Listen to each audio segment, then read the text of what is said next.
நம்ம கஷ்டப்படாமல் வர்றது எதுவுமே நமக்கு நிலைக்கிறது இல்லை.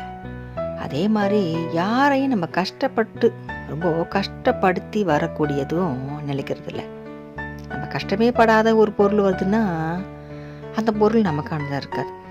யாரோ ஒருத்தருக்கு அதுக்காக கஷ்டப்பட்டுருப்பாங்க. அது நேரம் வரும்போது அவங்கக்கிட்ட போயிடும்.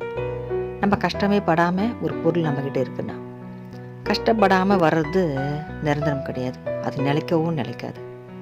அடுத்தவங்களை கஷ்டப்படுத்தி நம்ம வாங்கக்கூடிய பொருளும் நமக்கு நிலைக்காது.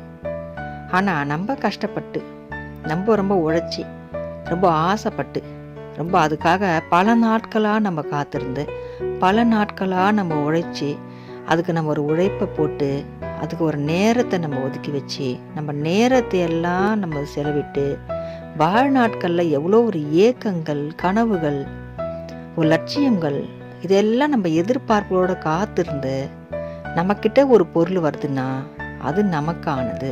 அது நம்ம கடைசி வரைக்குமே நம்மளை விட்டு போகாது. நம்ம இந்த பூமியை விட்டு போனாலும் அந்த பொருள் நம்ம பேரை சொல்லும். நம்ம பேரை சொல்லி அடுத்தவங்க சொல்லுவாங்க, இது அவங்களுக்கான பொருள், இது அவங்க கட்டின வீடு, இது அவங்க வாங்கிய ஒரு நிலம், இது அவங்க செஞ்ச ஒரு பொருள், இது அவங்க உபயோகிச்ச ஒரு பொருள், இந்த பொருளை அவங்க அணிஞ்சிட்டு இருந்தாங்க, இந்த ஒரு பொருளில் தான் எப்போவுமே அவங்க ரொம்ப சந்தோஷமாக இருப்பாங்க இந்த பொருளை வச்சுக்கிட்டு அப்படின்னு சொல்லுவாங்க. அது எந்த பொருளாலும் இருக்கலாம். நம்மளுடைய சங்கதிகள் நம்மளை பேசுவாங்க. நம்ம அடுத்தவங்களுக்காக செஞ்சுட்டு போனால் அது ஒரு நல்ல உள்ளங்களும் நம்மளை பேசுறது உண்டு. வாழ்ந்துட்டு போனாங்கங்க, எனக்காக இது செஞ்சுட்டு போனாங்கங்க, இது அவங்க வாங்கி கொடுத்த பொருளுங்க, அவங்க இல்லைங்க, இருந்தாலும் அந்த பொருள் என்கிட்ட இருக்குங்க, அவங்க ஞாபகார்த்தமாக நான் அதை வச்சிட்ருக்கேங்க. ரொம்ப ரொம்ப ரொம்ப அற்புதமான மனுஷங்க அவங்களாம் வாழ்ந்த இடத்துல நம்மளும் வாழ்ந்துட்டுருக்கோன்னா அதே ஒரு சந்தோஷமான விஷயங்க அப்படின்னு நம்ம போனதுக்கு அப்புறமா அந்த பொருள் நிலைக்கும், அந்த பேர் நிலைக்கும், அந்த வாழ்த்து நமக்கு கிடைச்சிக்கிட்டே இருக்கும். நம்ம ஆன்மாவை அவங்க வாழ்த்திட்டே இருப்பாங்க. நம்ம சங்கதிகளுக்கும் அந்த வாழ்த்து கிடைக்கும். நம்ம சங்கதிகளுக்கும் அந்த விஷயம், நல்ல விஷயங்களை போய் அங்கே சேரும்.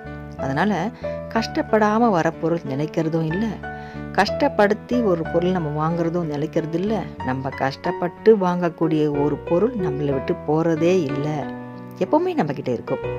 அந்த முருகன் தந்தை மாதிரி எப்போவுமே நம்மக்கிட்ட இருக்குங்க நம்ம கஷ்டப்பட்டு வாங்கக்கூடிய ஒரு பொருள். அதனால் நம்ம வாழ்க்கையில் நம்ம எது எல்லாமே இன்னைக்கு கஷ்டப்பட்டுட்ருக்கோமோ அது எல்லாமே நம்மளுக்கு பயனுள்ளதாக நிச்சயமாக மாறுங்க.